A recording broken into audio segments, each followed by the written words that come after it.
नमस्कार आप सभी लोगों को एक बार पुनः स्वागत है समृद्धि आईएएस के यूट्यूब चैनल पर।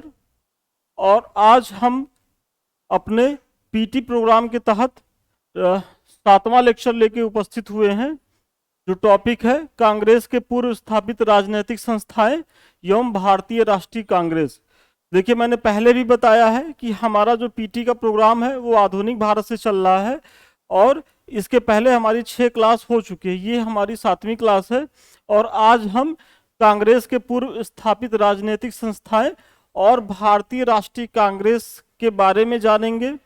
इससे जो महत्वपूर्ण प्रश्न आए हैं उनकी तो चर्चा होगी ही होगी, साथ ही जो आने वाले महत्वपूर्ण प्रश्न, संभावित प्रश्न है कि जिनकी बहुत संभावना है कि इस बार प्रश्न पूछा जाए, तो हम व्याख्या के माध्यम से उसको भी कवर करने वाले हैं।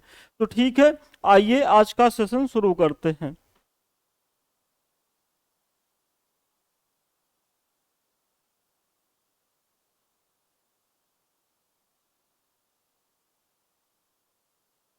देखिए, हमारा पहला प्रश्न है, राजनीतिक सुधारों को लेकर विरोध करने वाले पहले भारतीय कौन थे?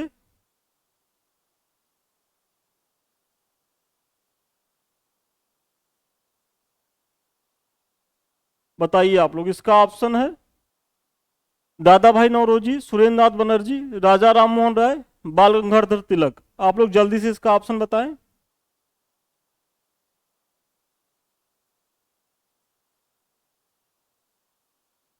जल्दी से आप लोग इसका उत्तर बताएं और कमेंट बॉक्स में लिखते रहिए ताकि हमको आप लोगों की स्थिति का पता चले। थोड़ी सी इधर हमारी मजबूरी है, ये सब क्लास हमारे रिकॉर्डेड जा रहे हैं, लेकिन जल्दी ही हम जैसे पहले लाइव आते थे इसको लाइव करवाएंगे। चलिए, इसमें जिन लोगों ने सी बताया है वो एकदम करेक्ट है और इसमें राजा राम मोहन राय हैं। थोड़ी सी आप व्याख्या देखें।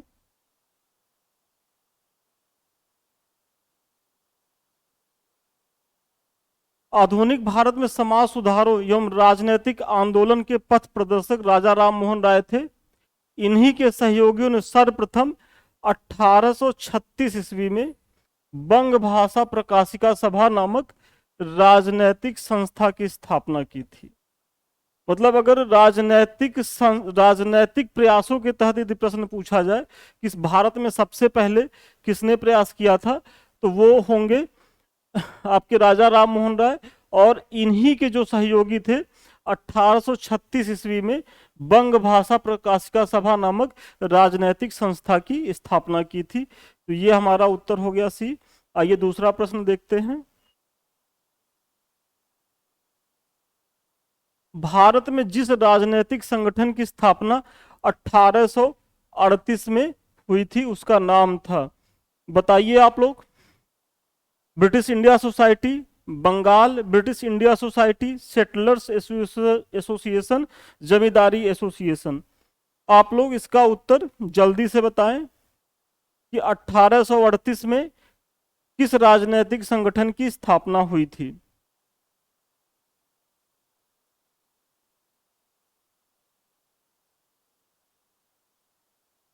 ठीक है, इसमें जिन लोगों ने इसका ऑप्शन डी बताया है वो एकदम करेक्ट है। 1838 में जमींदारी एसोसिएशन की स्थापना हुई थी। और थोड़ी सी इसकी व्याख्या आप लोग देखें।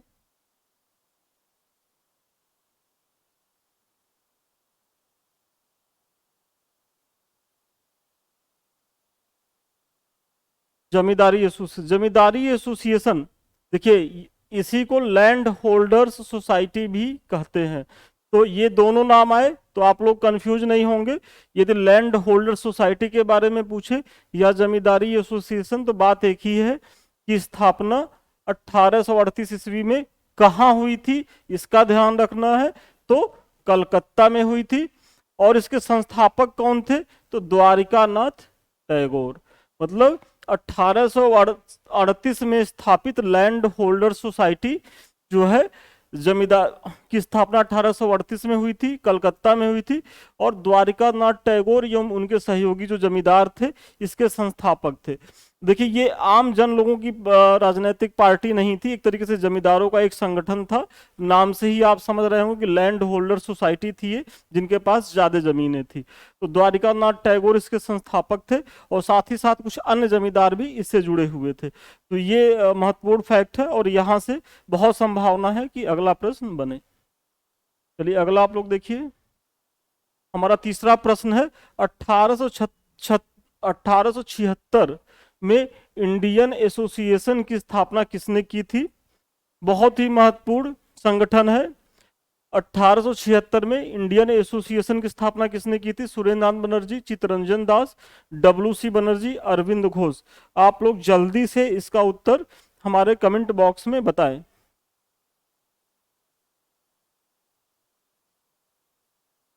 देखिए इंडियन एसोसिएशन को पूछ रहा है, और जिन लोगों ने भी इसका उत्तर ए बताया है वो एकदम सही है, सुरेंद्र नाथ बनर्जी हैं। और थोड़ी सी इसके बारे में और जानकारी आप लोग ले लीजिए। 26 जुलाई 1876 को, देखिए ये तिथि याद रखिएगा, 26 जुलाई 1876 को सुरेंद्र नाथ बनर्जी ने आनंद मोहन बोस के सहयोग से इंडियन एसोसिएशन, मतलब भारत संघ की स्थापना कहाँ की थी? तो कलकत्ता में की थी। देखिए मैं पहली बार, मतलब पहली ही क्लास से कह रहा हूं कि जो व्याख्या है वो आपके लिए सबसे महत्वपूर्ण होने वाली है। और इसमें देखिए कि 1876 को सुरेंद्र नाथ बनर्जी ने आनंद मोहन बोस के सहयोग से इंडियन एसोसिएशन, जिसे भारत संघ भी कहा जाता है, की स्थापना कलकत्ता में की थी। ये ध्यान रखना है। यह कांग्रेस से पूर्व पहली संस्था थी जिसकी उपस्थिति अखिल भारतीय स्तर तक की थी। मतलब ये कांग्रेस से पहले की एक ऐसी संस्था थी कि जिसका प्रचार प्रसार या जिसकी उपस्थिति जो है वो अखिल भारतीय स्तर पे थी। तो यहां से भी प्रश्न पूछा जा सकता है कि कांग्रेस के पूर्व वह कौन सी संस्था थी जिसकी उपस्थिति अखिल भारतीय स्तर पे थी? तो वो है इंडियन एसोसिएशन। फिर इस संगठन में जमींदारों के स्थान पर मध्य वर्ग को प्रधानता दी गई। बहुत ही महत्वपूर्ण पॉइंट है कि इस एसोसिएशन में जो है वो मध्य वर्ग की भूमिका बढ़ी, क्योंकि इसके पहले आपने जो पिछला देखा लैंड होल्डर सोसाइटी, वहां जमींदार लोग थे। तो यहाँ केंद्र में कौन आते हैं? मध्य वर्ग। अब थोड़ा सा सुरेंद्र नाथ बनर्जी के बारे में जान लीजिए, बहुत ही महत्वपूर्ण है, ये पर्सनालिटी है। सुरेंद्र नाथ बनर्जी द्वितीय भारतीय थे जिन्होंने आईसीएस की परीक्षा उत्तीर्ण की। देखिए ये दूसरे ऐसे भारतीय हैं जिन्होंने आईसीएस की परीक्षा उत्तीर्ण की थी। आप लोगों को ये बताना है कि पहले भारतीय कौन थे जिन्होंने आईसीएस की परीक्षा उत्तीर्ण की, और ये कमेंट बॉक्स में प्रत्येक लोग को बताना है। हम जरूर चेक करेंगे कि किन लोगों ने कमेंट बॉक्स में इसका उत्तर बताया है। उनकी प्रथम नियुक्ति सिलहट, जो बांग्लादेश में है, असिस्टेंट मजिस्ट्रेट के पद पर हुई थी। यहीं पर मामूली भूल की वजह से 1874 ईस्वी में इन्हें पद से हटा दिया गया। देखिए एक तो अंग्रेज चाहते नहीं थे कि भारतीय जो है वो प्रशासन के बड़े पद पे आए, लेकिन कुछ भारतीय ऐसे थे जिनमें बहुत काबिलियत थी, वो रैंक लगा देते थे उस समय। तो अब मजबूरी थी कि इनको नियुक्त तो करना था, लेकिन नियुक्त करके इनको हटाने का बहाना चाहिए था। तो हुआ क्या कि इनकी नियुक्ति 1874 में सिलहट में होती है, जो बांग्लादेश में है। और किस पद पर होती है? तो असिस्टेंट मजिस्ट्रेट के पद पर। और वहां इनसे एक छोटी सी भूल होती है, उसके एवज में इन्हें पद से ही हटा दिया जाता है। कब हटाया जाता है? तो 1874 में भी। तो ये इनके बारे में महत्वपूर्ण फैक्ट है, और इसको आप लोग ध्यान दीजिएगा। यहां से भी प्रश्न पूछा भी गया है, आगे भी पूछे जाने की संभावना है। चलिए अगले प्रश्न को हम लोग देखते हैं। निम्नलिखित को उनके संगठन के आधार पर क्रमवार सजाइए। बॉम्बे एसोसिएशन, मद्रास महाजन सभा, इंडियन एसोसिएशन, इंडियन लीग। आपको इसके क्रम को बताना है कि सबसे पहले कौन आया, उसके बाद ऐसे ही बताना है। जल्दी से आप लोग बताइए कौन सा ऑप्शन सही होगा। जल्दी से आप सभी कमेंट बॉक्स में इसका उत्तर बताएं, और देखिए कमेंट करते रहिए।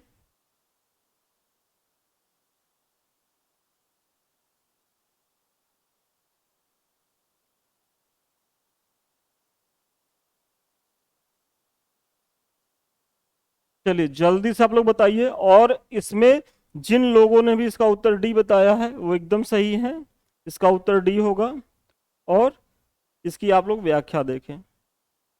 बॉम्बे एसोसिएशन की जो स्थापना है वो अगस्त 1892 में और दादा भाई नौरोजी द्वारा स्थापित किया गया था। मतलब इसके जो संस्थापक थे बॉम्बे एसोसिएशन के दादा भाई नौरोजी थे। देखिए ये सब बहुत ही महत्वपूर्ण फैक्ट हैं और इस टॉपिक से इन्हीं सबसे प्रश्न आएगा।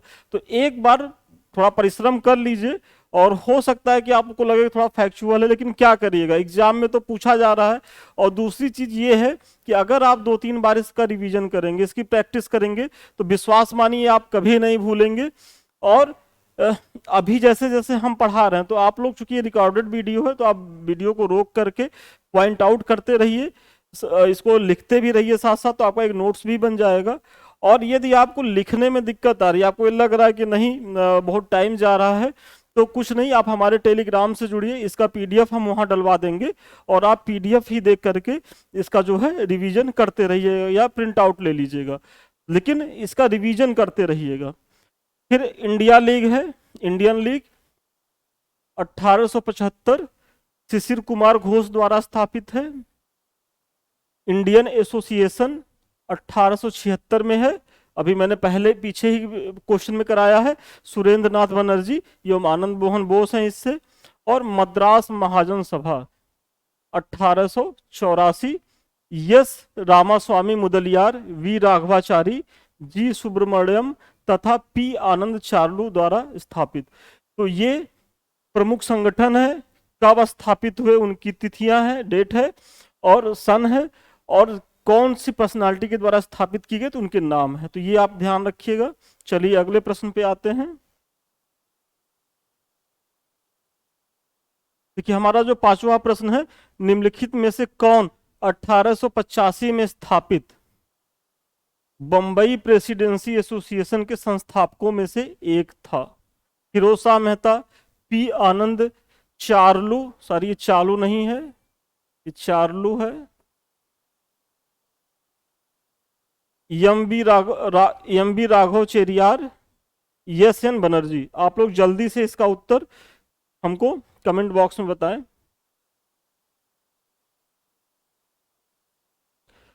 5 नंबर का बंबई प्रेसिडेंसी एसोसिएशन जो 1885 में स्थापित हुआ था। देखिए तिथि, डेट मतलब सन बहुत जरूरी है, ध्यान रखना कि सन ध्यान रखिएगा। और इसमें जो है जिन लोगों ने भी ए बताया है वो एकदम सही है। और थोड़ा सा इसके बारे में और जान लीजिए। 1885 में फिरोज शाह मेहता, बदरुद्दीन तैयब जी तथा केटी तैलंग द्वारा बंबई प्रेसिडेंसी एसोसिएशन की स्थापना की गई। देखिए ये 3 नाम आपको जानना जरूरी है। फिरोज शाह मेहता तो आपने जान ही लिया, लेकिन हो सकता है कभी ऐसे प्रश्न पूछ दे कि बंबई एसोसिएशन के जो है वो संस्थापकों में से कौन एक नहीं था। ये 3 नाम दे देगा, फिरोज शाह मेहता, बदरुद्दीन तैयब जी, केटी तैलंग और एक सुरेंद्रनाथ बनर्जी दे देगा और कह देगा कौन नहीं था। तो आपको ध्यान रखना, क्योंकि अब प्रश्न ऐसे भी पूछे जा रहे हैं कि आपको विषय वस्तु की गहन जानकारी होगी तभी आप कर पाएंगे। और इस बार यूपीएससी का पेपर तो पीटी का आप लोगों ने देखा ही होगा, और इसी तरीके से चाहे वो बिहार पीसीएस हो, चाहे वो उत्तर प्रदेश पीसीएस हो या आरओ हो, तो आपको वहां जो है ऐसे ही प्रश्न मिलने वाले हैं। तो थोड़ा सा जो है आप लोग गहराई में उतर करके पढ़िए, तभी सिलेक्शन होगा, तो ये ध्यान रखना है। फिर अगले प्रश्न पे आइए। निम्नलिखित संस्थाओं पर विचार कीजिए। बंग Bhasha Prakashika Sabha, land holder society, Bengal British India society और इंडियन लीग। इन संस्थाओं की स्थापना वर्ष के सही कालानुक्रम को निम्नलिखित कूट से चुनिए।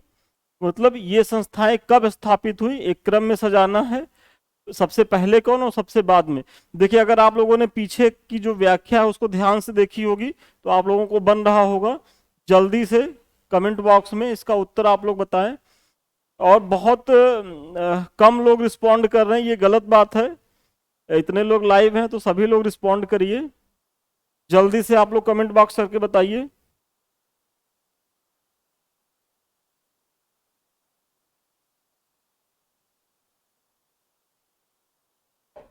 चलिए, जिन लोगों ने इसका उत्तर ए बताया है वो एकदम सही है। और आइए इसका उत्तर देखते हैं। देखिए, बंग भाषा प्रकाशिका सभा 1836 में, मैंने पहले ही बताया है कि राजा राम मोहन राय के सहयोगियों द्वारा स्थापित की गई थी। और ये पहली राजनैतिक एक तरीके से अधिकारों को लेकर के स्थापित की गई संस्था है। फिर लैंड होल्डर सोसाइटी 1838 में, कहाँ, कलकत्ता में। किसने किया था? तो वही द्वारिकानाथ टैगोर के द्वारा किया गया था, उनके जो सहयोगी जमींदार मित्र हैं उनके द्वारा। फिर बंगाल में ब्रिटिश इंडिया सोसाइटी 1843 में, और इंडियन लीग 1875 में। तो ये हो गया। आप लोग व्याख्या को ध्यान से पढ़ते रहिएगा। हमारा अगला प्रश्न है, सूची ए को सूची 2 से सुमेलित कीजिए तथा नीचे दिए गए कूट का प्रयोग करते हुए सही उत्तर का चयन कीजिए। इंडियन एसोसिएशन, पूना सार्वजनिक सभा, बंबई प्रेसिडेंसी, मद्रास महाजन सभा। आनंद चार्लू, सुरेंद्र नाथ बनर्जी, महादेव गोविंद रानाडे, फिरोज शाह मेहता। आप बताइए कि किस संस्था से कौन सा व्यक्ति जुड़ा हुआ था और सही कूट का मिलान करिए। जल्दी से आप लोग इसका उत्तर कमेंट बॉक्स में बताएं। प्रश्न नंबर 7, ध्यान से पढ़ करके सब लोग रिप्लाई करें और सभी को बताना है। देखिए, अगर पीछे आप लोग क्लास आपको ध्यान में होगा तो बहुत दिक्कत नहीं हो रही होगी, आप चीजों को पकड़ रहे होंगे। और इसमें जिन लोगों ने ए बताया है वो एकदम करेक्ट है। और इसके बारे में आइए देखते हैं। देखिए, इंडियन एसोसिएशन, सुरेंद्र नाथ बनर्जी। और अभी इंडियन एसोसिएशन के बारे में हमने पीछे खूब चर्चा करी है। फिर पूना सार्वजनिक सभा, इससे कौन जुड़ा हुआ था? तो महादेव गोविंद रानाडे थे। बंबई प्रेसिडेंसी, फिरोज शाह मेहता, हमने पीछे ही बताया है। मद्रास महाजन सभा, आनंद चार्लू हैं। चलिए, अगला प्रश्न आप लोग देखिए। भारतीय राष्ट्रीय कांग्रेस की स्थापना की थी। देखिए, जो हमारा टॉपिक था उसमें 2 टॉपिक थे कि कांग्रेस से पूर्व राजनीतिक संस्थाएं और फिर कांग्रेस। तो जो पूर्व की महत्वपूर्ण संस्थाएं थी उसके बारे में हमने चर्चा कर ली। अब हम आते हैं भारतीय राष्ट्रीय कांग्रेस पे। और ये वही कांग्रेस है जो अभी है, जो कहती है कि हम बहुत पुरानी पार्टी हैं। हालांकि इसमें बहुत सारी चीजें परिवर्तित हो गई हैं, लेकिन जो वर्तमान में खड़गे जी जिसके अध्यक्ष है, हम उसी पार्टी की बात कर रहे हैं। भारतीय राष्ट्रीय कांग्रेस की स्थापना, हालांकि इसमें भी देखा जाए तो बाद में आज़ादी के बाद इसका डिवीजन हो गया था, एक तो इंदिरा गांधी जी द्वारा। तो हम एकदम नहीं कह सकते कि वही कांग्रेस है, इसमें परिवर्तन बहुत हुआ है। चलिए, इसमें जो है बताइए आप लोग, जल्दी जल्दी बताइए 8 का। और जिन लोगों ने ए बताया है वो एकदम सही है। और थोड़ा सा इसके बारे में देखते हैं। एलन ऑक्टेवियन ह्यूम, जैसे ए ह्यूम का जो नाम है, एलन ऑक्टेवियन ह्यूम भारतीय सिविल सेवा के सेवानिवृत्त अधिकारी थे। मतलब इसके जो संस्थापक थे उनके बारे में जान लीजिए कि ये भारतीय सिविल सेवा के सेवानिवृत्त अधिकारी थे। 1884 ईस्वी में इन्होंने भारतीय राष्ट्रीय संघ, ये नाम देखिए, इंडियन नेशनल यूनियन की स्थापना की। कब की? 1884 ईस्वी में। इसका पहला अधिवेशन 28 से 30 दिसंबर 1885 को बंबई के तेजपाल संस्कृत विद्यालय में आयोजित हुई। इसी सम्मेलन में दादा भाई नौरोजी के सुझाव पर इस संगठन का नाम बदल करके भारतीय राष्ट्रीय कांग्रेस कर दिया गया। तो मतलब जो भारतीय राष्ट्रीय कांग्रेस का जो पहले नाम था वो क्या था? वो नाम था भारतीय राष्ट्रीय संघ। और ये पूछा जा सकता है कि भारतीय राष्ट्रीय संघ को भारतीय राष्ट्रीय कांग्रेस किसके सुझाव पर रखा गया? तो वो दादा भाई नौरोजी ने सुझाव दिया कि जो भारतीय राष्ट्रीय जो संघ है उसको भारतीय राष्ट्रीय कांग्रेस कर दीजिए। और इसीलिए भारतीय राष्ट्रीय कांग्रेस का जब जो आता है कि कब स्थापना हुई, तो वो हुई 28 से 30 दिसंबर 1885 में। इसका जो पहला अधिवेशन होता है बंबई में, तो वहीं से भारतीय राष्ट्रीय कांग्रेस की एक तरीके से उत्पत्ति मानी जाती है। तो ये बहुत ही महत्वपूर्ण फैक्ट है, इसके बारे में जान लीजिए। फिर भारतीय राष्ट्रीय कांग्रेस के प्रथम अधिवेशन में 72 प्रतिनिधियों ने भाग लिया था।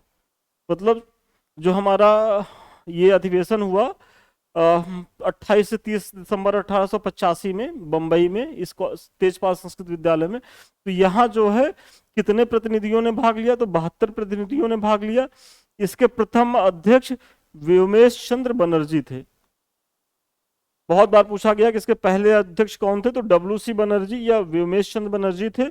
और इसके महासचिव कौन थे, तो स्वयं एओ ह्यूम थे। जो इसके संस्थापक थे वो इसके महासचिव थे पहले, एओ ह्यूम। और इस समय भारत का वायसराय लॉर्ड डफरिन था। मतलब 1885 में लॉर्ड डफरिन जो थे वो भारत के वायसराय थे। तो ये कांग्रेस से संबंधित महत्वपूर्ण फैक्ट हैं, इसको जानिए। निम्न गवर्नर जनरलों में से किसने कांग्रेस को अत्यधिक अल्पसंख्यक लोगों का प्रतिनिधित्व करने वाली कहकर उपहास किया था? आप लोग अगर मेरा पिछला वीडियो देखा होगा तो मैंने वहां चर्चा करी थी, इसलिए हम ये उम्मीद करते हैं कि ये प्रश्न तो किसी का गलत नहीं होना चाहिए। Lord Dufferin, Lord Curzon, Lord Minto, Lord Lansdowne. जल्दी से आप लोग इसका उत्तर बताइए। अत्यधिक अल्पसंख्यक,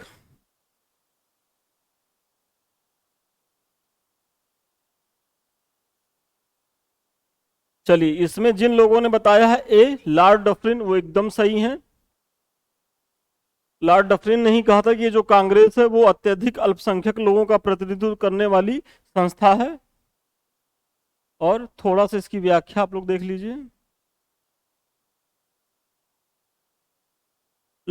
कांग्रेस को लेकर देखिए, लॉर्ड डफरिन ने तो कहा था कि अत्यधिक अल्पसंख्यक लोगों का प्रतिनिधित्व करती है, लेकिन कांग्रेस को लेकर लॉर्ड कर्जन ने भी कहा था। तो आपको मैं कर्जन के बारे में भी यही बता दे रहा हूं ताकि यही दोनों लोगों ने कहा था और आप जो है कहीं कंफ्यूज ना हो जाए, इसलिए मैंने कर्जन के बारे में भी कहा कि कर्जन ने कहा था कि मेरे विश्वास में, देखिए ये कर्जन का कथन है कि मेरे विश्वास में कांग्रेस अपने पतन के लिए लड़खड़ा रही है और भारत में रहते हुए मेरी महान महत्वाकांक्षाओं में से एक शांतिपूर्ण निधन के लिए इसकी सहायता करना।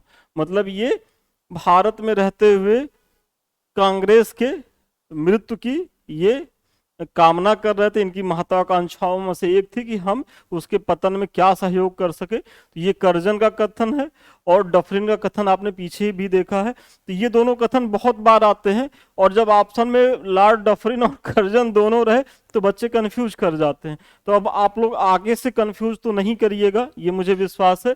इसलिए देखिए मैंने कर्जन के भी बारे में आपको यहाँ बता दिया है। चलिए अगला प्रश्न देखिए। भारतीय राष्ट्रीय कांग्रेस के सर्वप्रथम मुस्लिम अध्यक्ष थे? जल्दी से आप लोग बताइए। भारतीय राष्ट्रीय कांग्रेस के सर्वप्रथम मुस्लिम अध्यक्ष अबुल कलाम आजाद, रफी अहमद किदवई, एम.ए. अंसारी, बदरुद्दीन तैयब जी। देखिए अब आप लोगों को क्लास में मजा आ रहा होगा क्योंकि पीछे की जो चीजें हैं वो थोड़ा सा टफ होती हैं, लोग पढ़ते नहीं हैं। लेकिन ऐसा नहीं करिएगा, सब पढ़िएगा क्योंकि क्वेश्चन तो कहीं से पूछा जा सकता है। और दूसरी चीज इधर जो है, अब तो कांग्रेस से तो आप लोग सभी परिचित हैं और धीरे धीरे जैसे जैसे टॉपिक आगे बढ़ेगा आप लोगों को और इंटरेस्ट भी बनता रहेगा। तो भारतीय राष्ट्रीय कांग्रेस के सर्वप्रथम मुस्लिम अध्यक्ष थे और जिन लोगों ने डी बताया है वो एकदम सही है, बदरुद्दीन तैयब जी। और मुझे विश्वास है कि आप सभी लोगों ने इसका उत्तर सही ही बताया होगा। इन्होंने 1887 में, अब देखिए ये तो हो गया कि ठीक है तैयब जी हैं, लेकिन अब ये आगे पूछेगा कि इन्होंने 1887 में मद्रास में हुए कांग्रेस के तीसरे अधिवेशन की अध्यक्षता की थी। पहले मुस्लिम अध्यक्ष हैं, ठीक है। अब ये पूछ सकता है कि कांग्रेस का कौन सा अधिवेशन था, तो वो तीसरा अधिवेशन था। वो कहाँ हुआ था? मद्रास में हुआ था। वो कब हुआ था? तो 1887 ईस्वी में।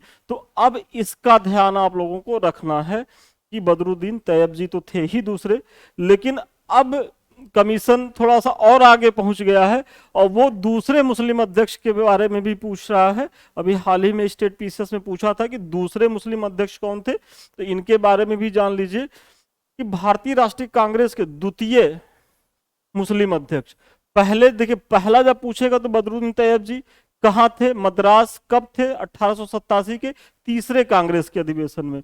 लेकिन अगर दूसरा मुस्लिम अध्यक्ष पूछे तो रहीमतुल्लाह मोहम्मद सयानी थे। इन्होंने 1896 में 1896 में हुए 12वें अधिवेशन की अध्यक्षता की थी। तो ये बहुत ही महत्वपूर्ण। कहाँ हुआ था ये 12वां अधिवेशन? कलकत्ता में हुआ था। तो अब जो प्रश्न आपसे पूछा जाएगा वो यहां से पूछा जा सकता है कि जो द्वितीय मुस्लिम अध्यक्ष थे वो रहीमतुल्लाह मोहम्मद सयानी थे और इन्होंने 1896 में कलकत्ता में हुए 12वें अधिवेशन की अध्यक्षता की थी। और इस 12वें अधिवेशन 1896 में बहुत ही महत्वपूर्ण घटना घटी थी। बहुत बार जो है उसको भी पूछा है। आप लोग कमेंट बॉक्स में बताइए कि वो महत्वपूर्ण घटना क्या थी जो कलकत्ता में हुआ था। और इसको तो हम जरूर देखेंगे कि किसने कमेंट करके बताया है इसके बारे में। चलिए ठीक है, अगला प्रश्न देखते हैं। निम्नलिखित कथनों पर विचार कीजिए। भारतीय राष्ट्रीय कांग्रेस की प्रथम महिला अध्यक्ष सरोजिनी नायडू थी। भारतीय राष्ट्रीय कांग्रेस के प्रथम मुस्लिम अध्यक्ष बदरुद्दीन तैयब जी थे। चलिए ये तो पहले से आउट है। तो आप लोग बताइए, केवल एक सही है, केवल दो सही है, एक दो दोनों सही है, न तो एक सही है न तो दो सही है।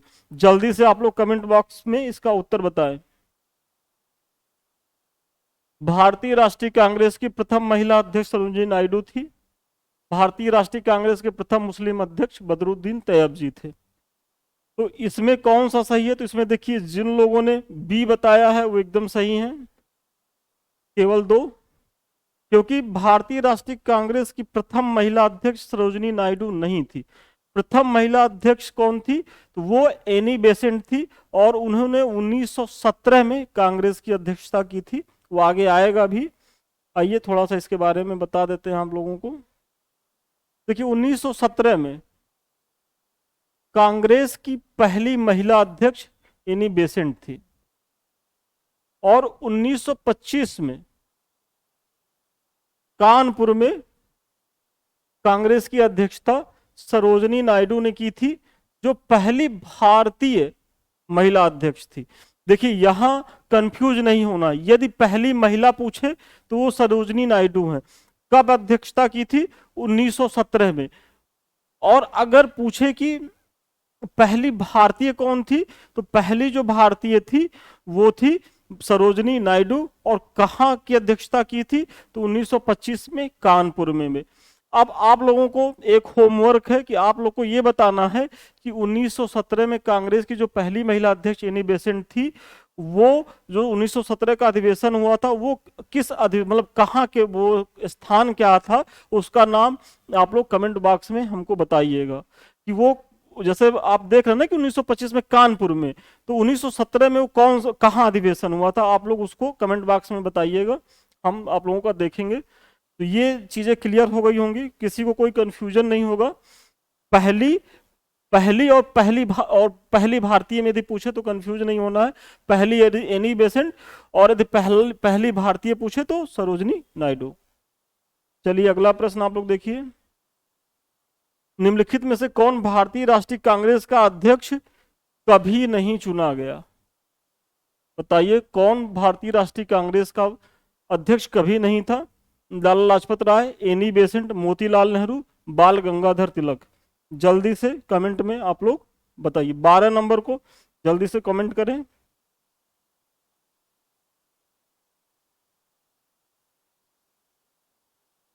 बारह नंबर आप लोग बताइए।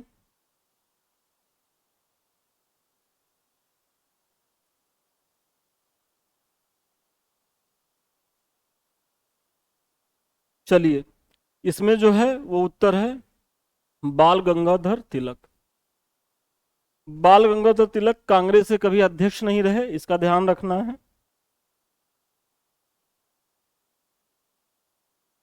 चलिए हमारा जो 13वां प्रश्न है, निम्न में से किस अधिवेशन के लिए कांग्रेस ने पहली बार एक महिला को अध्यक्ष चुना? कलकत्ता अधिवेशन 1917, गया अधिवेशन 1922, इलाहाबाद अधिवेशन 1921, लखनऊ अधिवेशन 1916। अब देखिए, अगर आप लोग पीछे व्याख्या देख रहे हैं तो आप लोग बहुत आसानी से अगले प्रश्न को कर लेंगे। और देखिए, प्रश्न ऐसे ही बनते, जो प्रश्न आए हुए होते हैं उनके अगले स्टेप पे जाकर के आयोग प्रश्न पूछता है। तो इसलिए व्याख्या को खूब ध्यान से करना है। और यदि आप लोगों ने पिछला प्रश्न ध्यान से देखा होगा तो इसका उत्तर हमको लग रहा है कि किसी का गलत नहीं होना चाहिए, कि पहली बार एक महिला अध्यक्ष चुना गया कलकत्ता अधिवेशन 1917 में। और मैंने आप लोगों से कमेंट में इसीलिए लिखवाने के लिए भी कहा था कि देखिए, अगर हो सकता है कभी ये डेट ना रहे, और चूंकि मैंने वहां केवल डेट बताया था, केवल दे दे कलकत्ता अधिवेशन, गया अधिवेशन, इलाहाबाद अधिवेशन, लखनऊ अधिवेशन, तब आप लोग क्या करिएगा, तो आप लोग कंफ्यूज हो जाइएगा। तो इसीलिए मैंने आप लोगों को वो कमेंट में करवाया था। और अगर कुछ कहें करने के लिए तो आप लोग करिए और थोड़ा विश्वास करिए, क्योंकि वो आपको कहीं ना कहीं वो फायदा ही पहुंचाएगा। तो चलिए अगला प्रश्न देखते हैं। अब इसमें क्या ही व्याख्या करना है, इसके बारे में तो सभी लोग जान रहे हैं। निम्नलिखित में से भारतीय राष्ट्रीय कांग्रेस के किस अधिवेशन में बाल गंगाधर तिलक ने अभिव्यक्त किया था, स्वराज मेरा जन्मसिद्ध अधिकार है, मैं उसे लेकर रहूंगा? पहली बात तो ये नारा याद रखिए कि किसने कहा था स्वराज मेरा जन्मसिद्ध अधिकार है, मैं लेकर रहूंगा। इस नारे के बारे में भी पूछा गया है। तो वो कौन है, तो वो है बाल गंगाधर तिलक। आपके प्रश्न से ही एक प्रश्न बन गया। दूसरा है कि किस अधिवेशन में इन्होंने इस बात को कहा था। बनारस अधिवेशन 1905, कलकत्ता अधिवेशन 1906, सूरत अधिवेशन 1907, लखनऊ अधिवेशन 1916। और मुझे पूर्ण विश्वास है कि आप सभी लोगों का ये सही ही होगा। और जिन लोगों ने इसका उत्तर डी दिया है वो एकदम सही हैं। आइए थोड़ा सा लखनऊ अधिवेशन के बारे में जान लेते हैं। बीजी तिलक मतलब बाल गंगाधर तिलक एवं एनी बेसेंट के प्रयासों से कांग्रेस एवं मुस्लिम लीग के बीच इसी अधिवेशन में समझौता हुआ। देखिए, जो कांग्रेस पार्टी थी और जो मुस्लिम लीग थी वो लखनऊ अधिवेशन में ही दोनों के बीच समझौता हुआ था। तो एक महत्वपूर्ण फैक्ट यहां से भी बन रहा है। और ये पूछ सकता है कि उसमें अग्रणी भूमिका कौन निभाया था उस मतलब इन दोनों संगठनों में। भाई दोनों विरोधी संगठन थे, कांग्रेस और मुस्लिम लीग। यदि इन लोगों के बीच समझौता कराने का श्रेय किसको जाता है, तो बाल गंगाधर तिलक और एनी बेसेंट का, जिसे कांग्रेस लीग समझौता या लखनऊ समझौते के रूप में भी जाना जाता है। यदि कभी कांग्रेस लीग समझौता पूछे या लखनऊ समझौता, तो आपको कंफ्यूज नहीं होना है। आपको 1916 का लखनऊ में जो अधिवेशन हुआ था उसको याद कर लेना है, जिसमें बीजी तिलक और एनी बेसेंट ने महत्वपूर्ण भूमिका निभाई थी। चलिए अगला प्रश्न आप लोग देखिए। निम्नलिखित में से किस अधिवेशन में कांग्रेस ने पहली बार भारतीय रियासतों के प्रति अपनी नीति घोषित की थी? भारतीय रियासतों के प्रति अपनी नीति घोषित की थी। नागपुर अधिवेशन, गया अधिवेशन, कलकत्ता अधिवेशन, लखनऊ अधिवेशन। देखिए, इसके पहले जो है, जो रियासतों के जो मामले होते थे उसमें जो है कांग्रेस इंटरेस्ट नहीं लेती थी। लेकिन पहली बार इस अधिवेशन में रियासतों के प्रति इन्होंने अपनी जो नीतियां हैं कि भाई हम क्या स्टैंड ले रहे हैं उसकी घोषणा करी थी। आप लोग जल्दी से कमेंट बॉक्स में बताइए 15 नंबर को।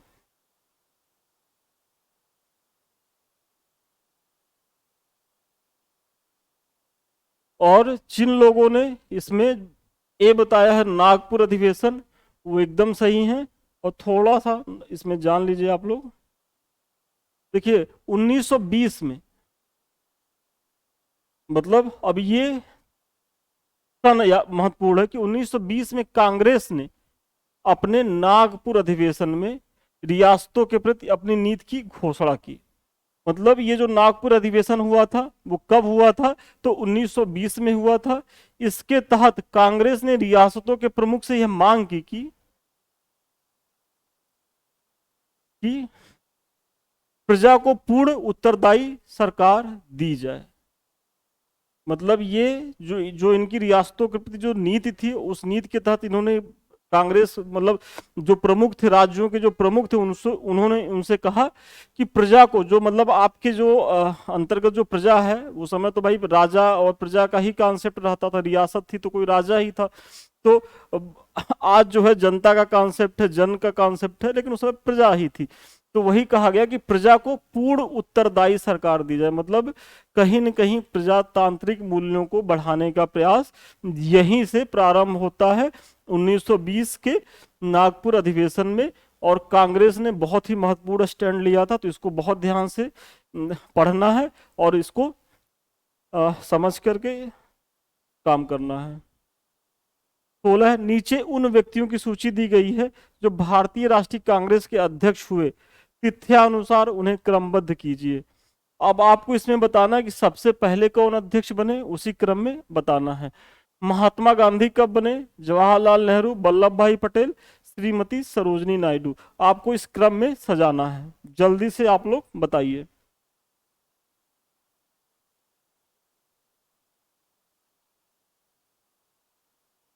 जल्दी से आप लोग इसका उत्तर दीजिए। और देखिए इसमें जिन लोगों ने भी सी बताया है वो एकदम सही है। सबसे पहले महात्मा गांधी, बेलगांव 1924। फिर श्रीमती सरोजिनी नायडू 1925 में आती हैं, कहाँ? तो कानपुर। जवाहरलाल नेहरू 29 में आते हैं और वल्लभ भाई पटेल 1931 में आते हैं कराची में। तो ये है इसका उत्तर। आप लोग यहाँ देख लीजिए, वही लिखा हुआ महात्मा गांधी 1924 के बेलगांव अधिवेशन में। और ये महात्मा गांधी जी का पहला, सॉरी हम लोग कहाँ आ गए, महात्मा गांधी जी का 1924 के बेलगांव अधिवेशन ये पहला और अंतिम था। मतलब गांधी, कभी प्रश्न पूछे कि गांधी जी ने किस अधिवेशन की अध्यक्षता की थी, तो 1924 के बेलगांव। और वो उसके बाद कभी भी कांग्रेस के अध्यक्ष नहीं बने, तो गांधी जी ने केवल एक किया था। सरोजनी नायडू जो प्रथम भारतीय महिला अध्यक्ष भी थी 1925 के कानपुर अधिवेशन में। जवाहरलाल नेहरू सबसे पहले 1929 के लाहौर अधिवेशन में अध्यक्षता करते हैं। और नेहरू जी के बाद पटेल जो करते हैं 1931 में कराची अधिवेशन में। तो ठीक है, ये प्रश्न हो गया। अगला प्रश्न आप लोग देखिए।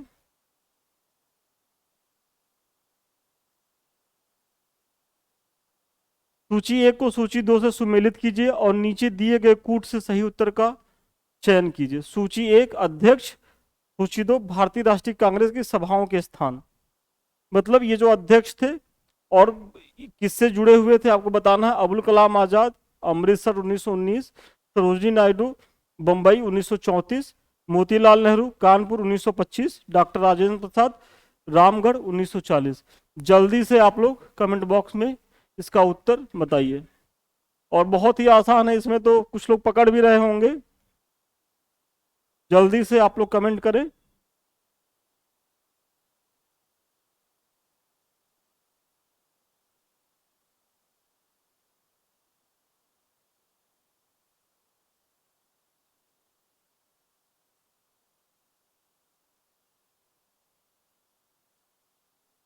चलिए, इसमें जिन लोगों ने डी बताया है वो एकदम सही है। अबुल कलाम आजाद जो थे वो रामगढ़ से जुड़े हुए थे। और अगर किसी को एक पता होगा तो ये सही हो जाएगा। हालांकि इस पे अब बहुत विश्वास नहीं करना है, क्योंकि इसके पहले सारे टीचर्स यूपीएससी को लेकर के यही ट्रिक बताते थे कि अगर आप एक दो भी पकड़ रहे हैं तो आप कर ले जाएंगे। और इस बार यूपीएससी ने ऐसा पूछा है कि ये विधि काम नहीं करी है, तो एटलीस्ट कम से कम आप 2 या 3 जानते रहिए। इसीलिए मैं कह रहा हूँ कि डेप्थ में पढ़िए, थोड़ा गहराई में जा करके पढ़िए। फिर सरोजनी नायडू हैं, वो हैं कानपुर में, ये तो आप लोगों को पता ही होगा। फिर मोतीलाल नेहरू हैं अमृतसर 1919। और डॉक्टर राजेंद्र प्रसाद जो हैं वो बंबई 1934 में। वही लिखा हुआ है, आगे आप लोग देखें। वर्ष 1938 के भारतीय राष्ट्रीय कांग्रेस के हरिपुरा अधिवेशन की अध्यक्षता की थी। जल्दी से आप लोग बताइए। अब्दुल कलाम आजाद, जेपी कृपलानी, राजेंद्र प्रसाद, सुभाष चंद्र बोस। और इसमें आप लोग ये भी बताइए कि कमेंट बॉक्स में कि हरिपुरा है कहाँ। जल्दी से आप लोग बताएं कि हरिपुरा कहाँ है। और कौन अध्यक्ष थे इसके?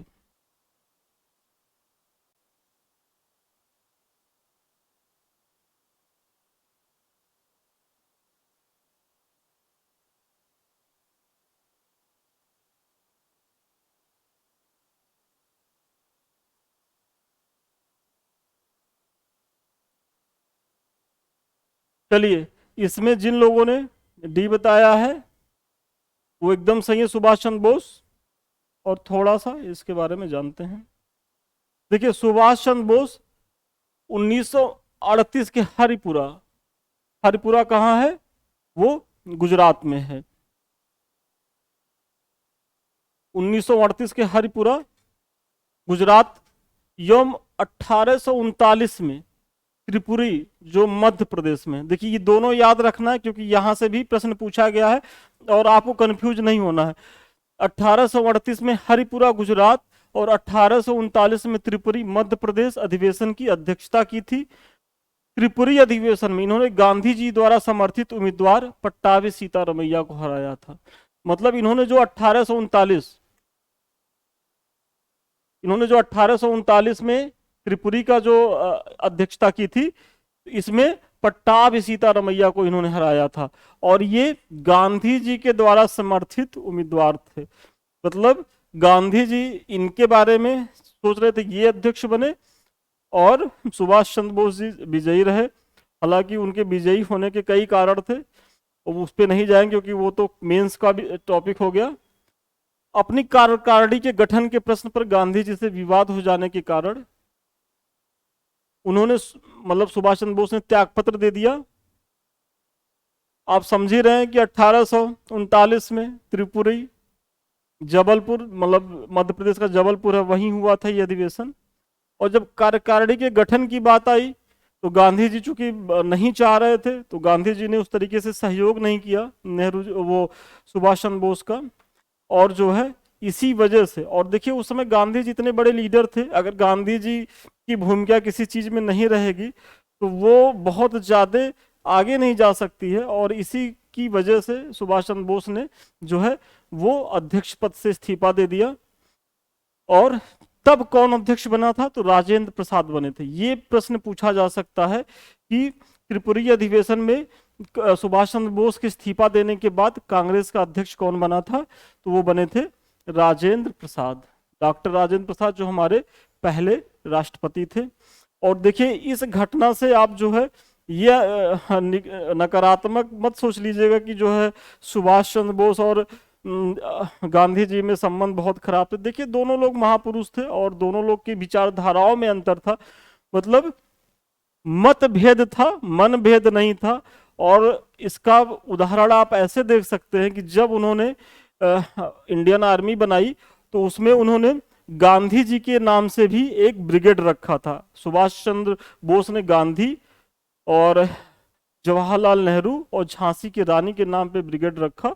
और जब उन्होंने रेडियो पे मतलब गांधी जी को राष्ट्रपिता कह करके भी संबोधित किया था, तो किस भाव से वो आदर रखते थे।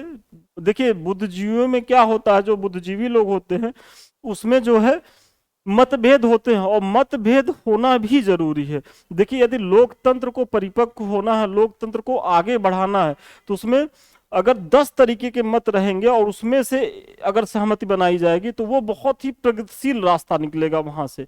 तो उसका विरोध नहीं है। हाँ, मनभेद नहीं होना चाहिए। और आजादी के जो नायक थे, जो महानायक थे, चाहे वो नेहरू और सुभाष चंद्र बोस की बात हो, गांधी की बात हो, इन लोगों में मतभेद थे, मनभेद नहीं था। तो मैंने इसलिए यहाँ स्पष्ट किया क्योंकि आजकल जो है बहुत से प्रोपेगेंडा तंत्र के माध्यम से इन महापुरुषों के आपसी संबंधों को लेकर के बहुत सी चीजें कही सुनी जाती हैं।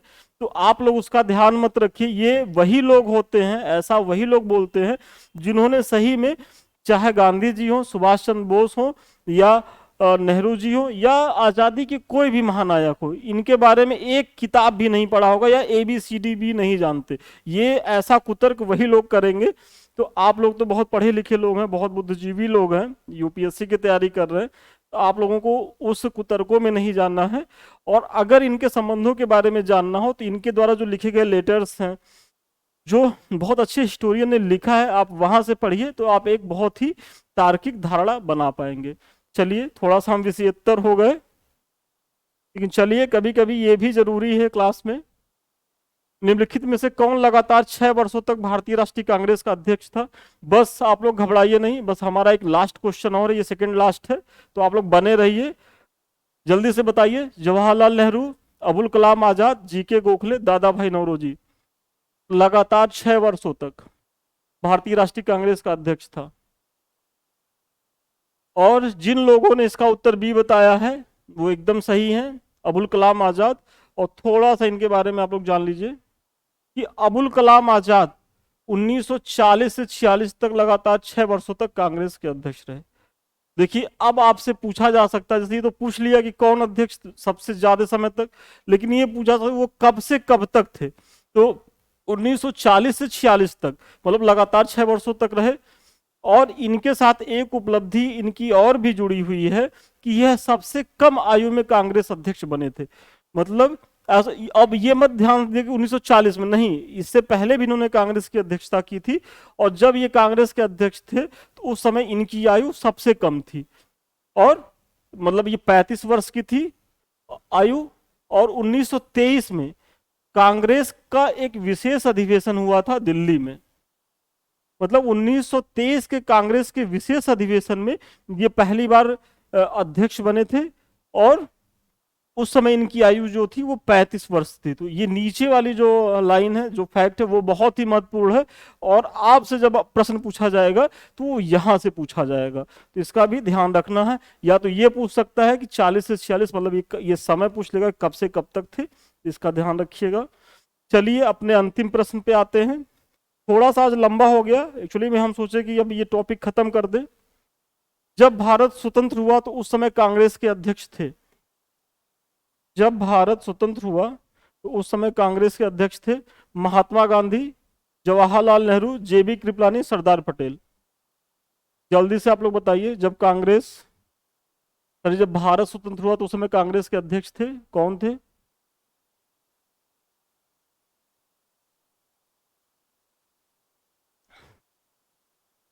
ये तो सभी लोग बता रहे होंगे। इसका उत्तर है जेबी कृपलानी।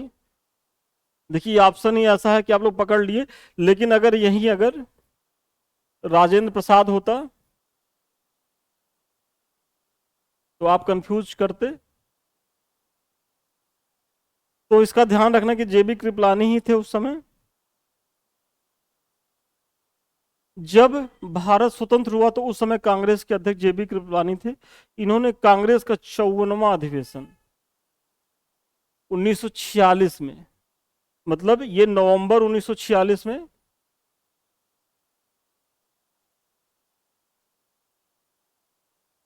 नवंबर 1946 में हुआ था। कहाँ हुआ था? मेरठ में हुआ था। अध्यक्ष बने। और आप सभी जानते हैं कि जो कांग्रेस की अध्यक्षता होती थी वो 1 वर्ष के लिए होती थी। तो ये नवंबर 47 तक ये अध्यक्ष थे। और आप सभी जानते हैं कि भारत आजाद कब हुआ था? तो 15 अगस्त 1947 को। तो यहाँ कंफ्यूज नहीं होना है। बहुत लोग जो है वो यदि राजेंद्र प्रसाद रहता है तो लगा देते, हालांकि उसके बाद राजेंद्र प्रसाद बने थे, लेकिन जब आजाद भारत हुआ था तो ये जेबी कृपलानी ही थे। तो चलिए, आज का सेशन यहीं तक था, लेकिन एक बहुत ही महत्वपूर्ण सूचना है, आप लोग देख लीजिए। देखिए, ये हमारे समृद्धि आईएएस का टेलीग्राम चैनल है, और आप लोग इससे जुड़िए। इसके फायदे बहुत हैं। सबसे पहला फायदा तो यही है कि हम जो पढ़ा रहे हैं उसका पीडीएफ आपको यहीं मिलेगा। यदि आप लिखना नहीं चाहते हैं, आप चाहते हैं कि हमको मिल जाए पीडीएफ फॉर्म में, तो आपको हमारे टेलीग्राम चैनल से जुड़ना होगा, वहां मिल जाएगा। और दूसरी चीज, आपको ये पता है कि हम जो है मेंस आंसर राइटिंग प्रोग्राम भी चला रहे हैं। हमारे करंट अफेयर्स के भी वीकली वीडियो आते हैं, तो उन सबों का भी पीडीएफ आपको वहां मिलेगा। और साथ ही साथ अगर आंसर राइटिंग आप करना चाह रहे हैं और ये सोच रहे हैं कि हमारे उत्तर का मूल्यांकन हो जाए, तो आप यहाँ पीडीएफ बना के भेजिए। हम उसकी जो है वो मार्किंग कर देंगे, उसमें जो कमी रहेगी वो बता देंगे। साथ ही साथ यहाँ बहुत से बच्चे आंसर राइटिंग कर भी रहे हैं, तो आप उनके उत्तर को देख करके अपने में सुधार भी कर सकते हैं। तो ये इतना फायदेमंद है। साथ ही साथ ये हमारा यूट्यूब चैनल है समृद्धि आईएएस का, आप लोग इसे लाइक करिए, सब्सक्राइब करिए, शेयर करिए और इसे आगे बढ़ाइए। तो ये है। और फिर एक जो अगला जो महत्वपूर्ण सूचना है वो आप लोग देख लीजिए। देखिए, अगर आप लोगों ने हमारा पिछला वीडियो नहीं देखा होगा तो हमारा जो पिछला वीडियो है वो सामाजिक एवं धार्मिक सुधार आंदोलनों पे है और ये बहुत ही महत्वपूर्ण टॉपिक है। देखिए, महत्वपूर्ण तो सभी हैं, तो आप तो प्रयास करिए कि अभी ज्यादा निकला नहीं है। आज हमारा 7वां लेक्चर था, अभी पीछे के 6 लेक्चर ही हैं और 6 लेक्चर कोई 35 मिनट का है, कोई 40 मिनट का, मतलब 45 मिनट के ही अराउंड सब हैं। तो ये समझ लीजिए 2 ढाई 3 घंटे में आप सारे लेक्चर्स को खत्म कर देंगे। और ये सारे लेक्चर्स को खत्म ही नहीं करेंगे, आपका एक तरीके से आधुनिक भारत हमारे साथ खत्म हो रहा है। तो ऐसे मान के चलिए कि आप 2 ढाई 3 घंटे की एक मूवी देख रहे हैं, तो मूवी भी ठीक है, समय समय पे देखते रहिए, वो भी जरूरी चीज है, लेकिन मूवी समझ के इसको देखिए और यहाँ से आपको बहुत फायदा होने वाला है, ये हमारा विश्वास है।